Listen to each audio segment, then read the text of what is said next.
شروع کوم د الله د لوی نوم نه چې بخونکی او مهربان دی. لکه بسترګو چې تیاره او رڼا نه پیژني، لکه بسترګو چې تیاره او رڼا نه پیژني، هغه بډون وي پیغمبره چې تا نه پیژني. ستا د شخصیت نعم البدل به پیدا نشي، ستا د شخصیت نعم البدل به پیدا نشي. سوار لصدای تیر شو خو بل به پیدا نشي. السلام علیکم ډیرو ګرانو خاغلو ګلالو کتونکو د خیبر اواز خصوصي مینانو. دی وخت کې تاسو د خیبر ستوري پروګرام ګورئ. څنګه چې تاسو ته د نوم نه ظاهره ده چې د پښتو د ادب ستوري مونږ د پروګرام ته رابلو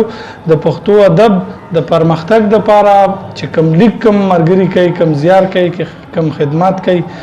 نو هغه پروګرام موږ د هغې نه ریکارډ کوو، ستاسو مخې ته ښکلي ښکلي د پښتو د ادب ستوري راولو. د روایاتو تر مخه موږ سره نن یو ډېر ښکلی شاعر ډېر ښه لیک کوي په ډېر کم عمر کې، او دا هغې ته اعزاز هم حاصل دی چې کم عمر ترین شاعر دی موږ سره راغلی دی. د مرغوز کلي سره تعلق دی. اسحاق ته په خیرالي وایم خپل پروګرام کې. خیر دی ډېره. اسحاق بھائی څومره وخت شو چې لیک کوئ؟ زه تقریبا ته 2017-18 خبره چې زه اتم نهم کې وم، بلکې د دې نه به هم کتم اتم کې به وم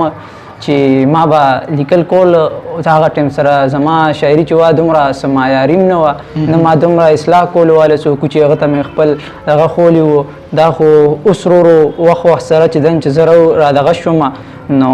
خپل کلي کې مشرانو سره کېناستم، پاڅېدم. حمزه مرغوزوال پذیر صاحب دی، مراد یوسفزی مې چونکې استاد دی، نور داسې نورو چې دی نو استادانو شاعرانو سره کېناستم چې هغوی راله اصلاح کوي او پوهه کوي مې په یو نیم څیز باندې. د هغوی ډېر شکرګزار هم یم په دې خبره باندې. شکریه، ډیره ښکلې خبره حمزه بھائی وکړه چې هر یو کار بغیر د استاد نه کېږي. دا شاعري دا ځان له یو پند دی، خو خامخا یو استاد بنده ته ووایي چې یاره دا ټکې دې ځای نه دې ځای په کار دی، او دا لفظ سخت دی یا دا ثقیل دی یا دا ښکلی دی یا خوږ دی. نو دا ستاسو خبره صحیح ده. حمزه څه به راته اسحاق بھائی څه به راته وایي؟ زه به تاسو ته چې دی نو یو غزل به درته ووایم ارشاد، چې نوی غزل دی چې چوپ چې لیونی شومه هله زه سړی شوم.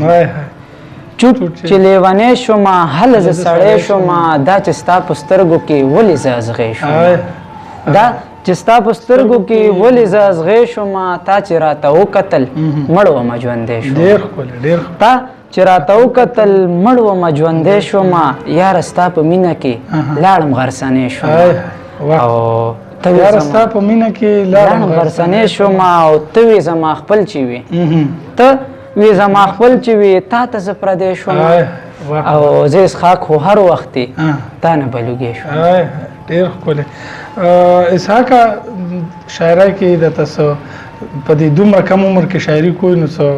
مشکلات درته شته؟ ستونزه مشکلاتو به زه تاسو ته داسې ووایم چې لکه په دې دور کې ما ته کور ته غاړه هېڅ مسلې نشته دی، او نه هغوی ما ته، خو چونکې نن سبا وخت داسې غوندې راغلی خلک دي، نو ته چې دی نو زه خو خپله پښتو ژبه چې دی نو مورنۍ ژبه ګڼم، چې دی نو زه وړوکې رالوی شوی یم، نو ما پښتو زده کړې ده منې، اردو ورڅه زما وروستو دي، او دې سره زه ډېر مینه لرم، او دا خو ته کوم خدمت کول دي یو قسم. او شاعر سره دا ژبه پاتې هم شاعر سره دا دکې شاعر سره پاتې ده، که دی نی نو بس دا تللې دا ژبه ختمه ده. او لکه ما ته پکې مشکلات راځي په منځ کې، ډېر خلک دي چې لکه زما نه دغه کول غواړي، او ډېر خلک چې ما له ډاډ راکوي، حوصله راکوي، زه په هغې باندې ډېر خوشحاله یم چې ما ته داسې وایي، او زه ډېر ته خلکو شکرګزار هم یم. او تاسو ته چې ما څه وایي چې اول خپلې مارغوزار ادبي ثقافتي ټولنې هغې سره تعلق ساتم، او اوس او جاینټ سیکرټري هم یم ته، او ډېر شکرګزار یم چې هغوی ما له ډېره اصلاح کوي. حمزه کتونکي، اسحاق بھائی کتونکي په انتظار دي څه به یو بل غزل به درته ووایم چې د غزل نه مخکې به ته یو کیسه ووایم وړه غوندې چې د بېوسۍ په رنګ کې رنګ شوی یم. اوس دې دور کې چې پښتانه سندي ټول بېوسه شوي دي، نفرتونه یې چې د بېوسۍ په رنګ کې رنګ شوی یم، د دنیا د نفرت نه تنګ شوی یم، ما اوس د دې کلي لارې پرېښودې، زه د چا د در ملنګ شوی یم. او یو دغه به ته ووایم غزل ته لنډ بهر چې دا لا څنګه زندګي ده ډېر بې خونده زندګي ده دا لا څنګه زندګي ده ډېر بې خونده زندګي ده د یو بل په وینو پایو ډک د جنګ زندګي ده د یو بل په وینو پایو ډک د جنګ زندګي ده نفرتونو کې رالوی شو څه بدرنګه زندګي ده ډېر ښکلی نفرتونو کې رالوی شو څه بدرنګه زندګي ده یو ارمان مې پوره نشه بلا تنګه زندګي ده او ما اسخاق خو تېره کړې ښه ملنګه زندګي ده ډېر ښکلی ډېر ښکلی بل غزل ډالۍ کوی د هغې نه پس په اجازه تخلو د کتونکو نه صحیح ده جي بل غزل به درته ووایم چې یو غزل دی چې د زما د سترګو تور د زما د سترګو د زما د سترګو تور توبه توبه ګرځوي په خوله کې اور توبه توبه ډېر ښه او ستا کوڅې ته ستا دیدن لوم درغلی ستا کوڅې ته ستا دیدن لوم درغلی راکوي خلک پیغور توبه توبه او نن مې بیا د چا د خولې اورېدلي نن مې بیا د چا د خولې اورېدلي چا وجلی د خپل رور توبه توبه او دلته وحشت ته داسې قایم شوی دلته وحشت ته داسې قایم شوی نشته د عزت ته خور توبه توبه او اسحاق دلته مینه څوک نه پیژني دلته چلیږي صرف زور توبه توبه ډېره مننه کوو د اسحاق چې د خپل مصروفیاتو نه د خپل سټډي نه مطالعې نه ټایم وباسه او موږ له وخت راکړو او دې سټوډیو ته موږ سره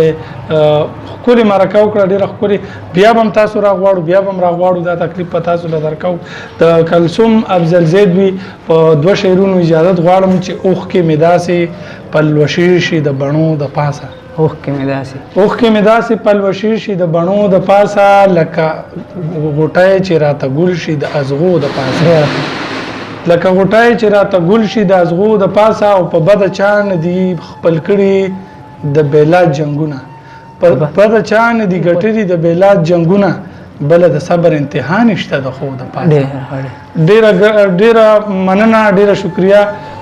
یقینا موږ ته فیډبیک راکړئ او کمنټس راکړئ چې زموږ دا پروګرام تاسو ته څنګه ولګېدو والسلام